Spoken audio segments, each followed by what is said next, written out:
حضرت مقداد حضور کے غلام ہیں، وہ کہتے ہیں میں تھا اور میرے ساتھ 2 صحابہ اور تھے، ہمیں بھوک لگ گئی، مدینے میں کچھ قحط کا سما تھا، کئی دنوں سے بارش نہیں ہوئی تھی، فصلیں نہیں پکی تھی۔ فرماتے ہیں بھوک نے بڑا ستایا، ہمارا یہ طریقہ تھا کہ جب ہمیں شدید بھوک لگتی تھی تو ہم کسی صحابی سے کوئی مسئلہ شرعی مسئلہ دریافت کرتے تھے۔ فرماتے ہیں اس دن بڑی بھوک لگی، 3 دوست تھے، ہم 3 صحابہ تھے، ہم نے حضرت ابوبکر صدیق کو گلی میں کھڑا کر لیا۔ سب صحابہ کے حالات کچھ نہ کچھ ان دنوں میں ٹائٹ تھے، کمزوری تھی، کیونکہ فصلیں نہیں تھی، بارشیں نہیں تھی۔ ابو بکر ایک مسئلہ پوچھنا ہے، کہتے کھڑے کھڑے جناب صدیق اکبر نے کہا پوچھو، پہلے روٹی بھی ساتھ پوچھتے، کہنے لگے چلو پوچھو، کہتے مسئلہ پوچھا اور بتا کے رخصت ہو گئے۔ پھر ہم نے حضرت عمر سے پوچھا، انہوں نے بھی سوال کا جواب دیا پر کھانا نہ پوچھا۔ پھر 2-3 اور لوگوں کو ہم نے ٹٹولا، لیکن اس دن سب نے مسئلہ ہی بتایا، روٹی نہیں پوچھی۔ حضرت مقداد کہتے ہیں ہم نے پروگرام بنایا حضرت عبد الرحمن ابن عوف سے مسئلہ پوچھنے کا، تو میرے ساتھ والے دونوں کہنے لگے بس کر، بڑے آزما لیے، اب چل سیدھا دروازہ رسول پہ چلے۔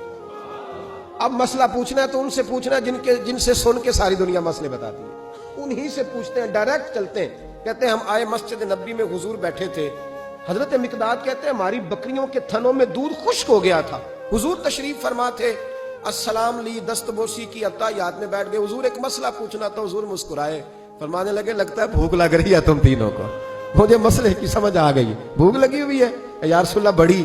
فرمایا میری 4 بکریاں ہیں اور اللہ نے فضل کیا، قحط میں بھی ان کے تھن دودھ سے بھرے ہوئے ہیں۔ فرمایا جاؤ، 3 تم ہو، چوتھا میں ہوں، اس طرح کرنا، 3 بکریوں کا دودھ تم پی لینا، 1 کا میرے لیے لے آنا۔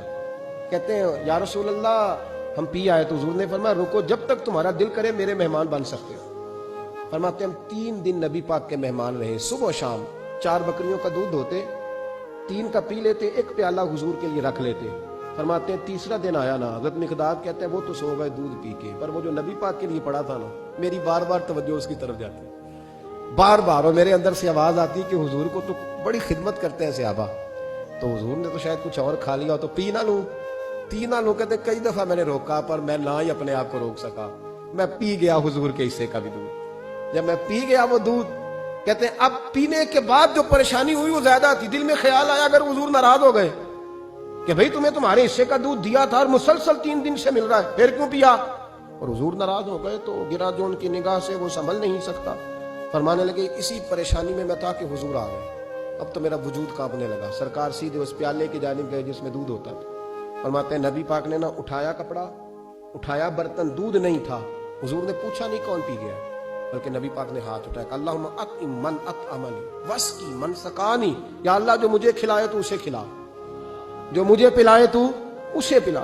حضرت مقداد کہتے ہیں میں نے کہا اوہ یہ تو بڑی قیمتی دعا مل رہی ہے، بکریاں میری جو بکریاں تھی وہ تو پہلے نہیں دودھ دے رہی، تھنوں میں دودھ خشک ہے، اور اتنی بڑی دعا کہ جو کھلائے اسے کھلا، جو پلائے اسے پلا۔ نبی کریم علیہ السلام کی دعا سنی تو کہتا میں بستر کے اندر منہ دیا ہوا تھا، جھٹ سے میں نے کپڑا اتارا، چھری پکڑی اور اپنے باڑے میں چلا گیا کہ ایک بکری ذبح کر کے لاتا ہوں، حضور کو کھلاتا ہوں تاکہ یہ دعا مجھے مل جائے کہ یا اللہ جو مجھے کھلائے تو اسے کھلا۔ فرماتے ہیں میں بکریوں کے باڑے میں گیا، جن بکریوں کو کئی دن ہو گئے تھے دودھ نہیں دیا تھا، جیسے میں نے چراغ جلایا میں حیران ہو گیا کہ سب کے تھن دودھ سے بھرے ہوئے۔ کہتے میں نے 3-4 بکریوں کا دودھ دھویا، برتن میں بھرا، محبوب کی بارگاہ میں لایا۔ کہتے ہیں حضور نے خوش ہو کے پیا، جب پی لیا نا نبی کریم نے تو حضور فرمانے لگے چل میں نے تیرا لایا پی لیا، اب یہ بتا میرا کس نے پیا تھا؟ اب وہ والی بات کرنا جس کے گچھے سے لچھے جڑے نور کے، ان ستاروں کی نزہت پہ لاکھوں سلام، ان کے خطبے کی ہیبت پہ کروڑوں درود، ان کی باتوں کی لذت پہ لاکھوں سلام، جس کی تسکین سے روتے ہوئے ہنس پڑے، اس تبسم کی عادت پہ فرمایا بتا میرے والا کس نے پیا؟ کہا یا رسول اللہ بڑا روکا اپنے آپ کو، پر محبوب آپ کی بکریوں کے دودھ کی لذت ہی کیا ہے، حضور نہیں روک سکا۔ تو محبوب کریم فرمانے لگے اچھا اکیلے پی گئے ہو، جا پھر دودھ بھی تو میرا پی گیا ہے، اور میں تیرے لیے پھر دعا کرتا ہوں کہ یا اللہ اس نے مجھے پلایا تو اسے پلا، اس نے مجھے کھلایا تو اسے کھلا۔ نبی کریم ہر اس شخص کا خیال رکھتے جو بھوکا ہوتا، جو پیاسا ہوتا، جو کمزور ہوتا، تھوڑا تھوڑا دائیں بائیں دیکھ، یہ حضور کی سیرت کا بہت بڑا پہلو ہے، تھوڑا تھوڑا دائیں بائیں آگے پیچھے ضرور دے۔ یقیناً جب آپ کسی کے کام آتے ہیں تو آپ کو آزمائش سے گزرنا پڑتا ہے۔